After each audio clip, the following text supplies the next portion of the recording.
इस घटना के 3 महीने बाद मोहिनी, जो कि 21 साल की एक खूबसूरत लड़की थी, अपनी विधवा माँ और छोटी बहन मेघना के साथ इस गांव में रहने के लिए आई। बेटा, हमने वो गांव छोड़कर ठीक नहीं किया। अब पता नहीं यहाँ के लोग कैसे होंगे। मम्मी, थोड़ा तो एडजस्ट करना ही पड़ेगा ना। उस घर का किराया बहुत ज्यादा था। कुछ दिन यहाँ गुजार लेंगे तो सब नॉर्मल हो जाएगा। वो तीनों अब माधवपुर के एक घर में रहने लगे।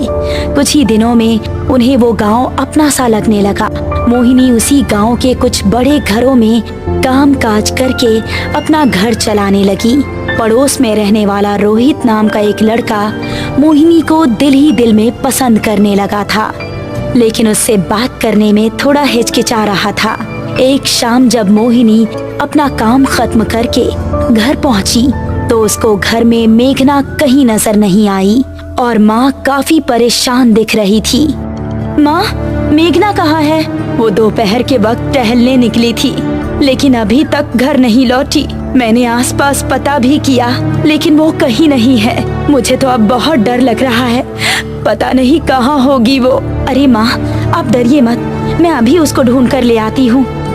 इतना कहकर मोहिनी घर से निकली और आसपास के इलाकों में देखने लगी, लेकिन उसको मेघना कहीं नजर नहीं आई। फिर घर वापस आते वक्त उसकी नजर उसी कच्चे रास्ते पर पड़ी। हर जगह देख लिया, लेकिन कहीं नहीं मिल रही। अब तो बस यही एक जगह बची है। हो सकता है कि वो यहीं पर हो।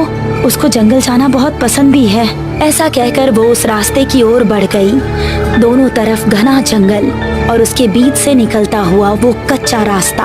अंधेरा होने पर वो बहुत ही भयानक लग रहा था, लेकिन छोटी बहन की तड़प उसको उस रास्ते की तरफ खींच कर ले गई। मेघना, क्या तुम यहाँ हो? उसको जवाब में मेघना की आवाज तो नहीं आई, लेकिन वही सांस लेने की आवाज आने लगी।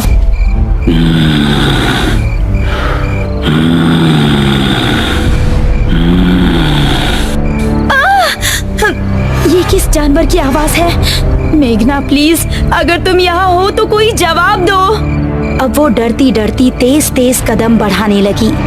तभी उसको महसूस हुआ कि किसी ने पीछे से उसका दुपट्टा पकड़ा है। एक पल को तो उसकी सांसें रुक गई और उसने तेजी से पलटकर पीछे देखा। उसका दुपट्टा घनी झाड़ियों में फंसा हुआ था। हे भगवान, मैं तो डर ही गई थी। उसने झुककर अपना दुपट्टा निकालने की कोशिश की।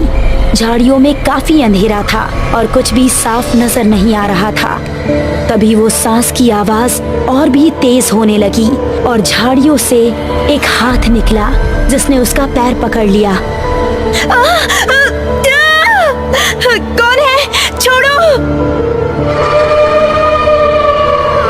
वो अब बेहद डर गई थी और अपना पैर छुड़ाकर तेजी से वहां से भाग निकली। उसको लग रहा था कि जैसे कोई उसका पीछा कर रहा हो, लेकिन उसकी हिम्मत नहीं हुई कि वो पीछे मुड़कर देखे। वो घबराती हुई ऐसी भागी कि सीधा वो जाकर अपने घर के अंदर ही रुकी। अरे मोहिनी बेटा, क्या हुआ? इतनी डरी हुई क्यों हो? मोहिनी कुछ बताती इससे पहले ही उसकी नजर मेघना पर पड़ी, जो कि उसी को देख रही थी। मेघना, कहाँ थी तुम? पता है हम कितने परेशान थे। दीदी माफ कीजिएगा, हमारी एक नई दोस्त बनी है, हम उसी के घर पर थे। मोहिनी को मेघना को घर में देखकर थोड़ा सुकून मिला, लेकिन उसके साथ जो हुआ था वो उसके दिमाग में अभी भी घूम रहा था।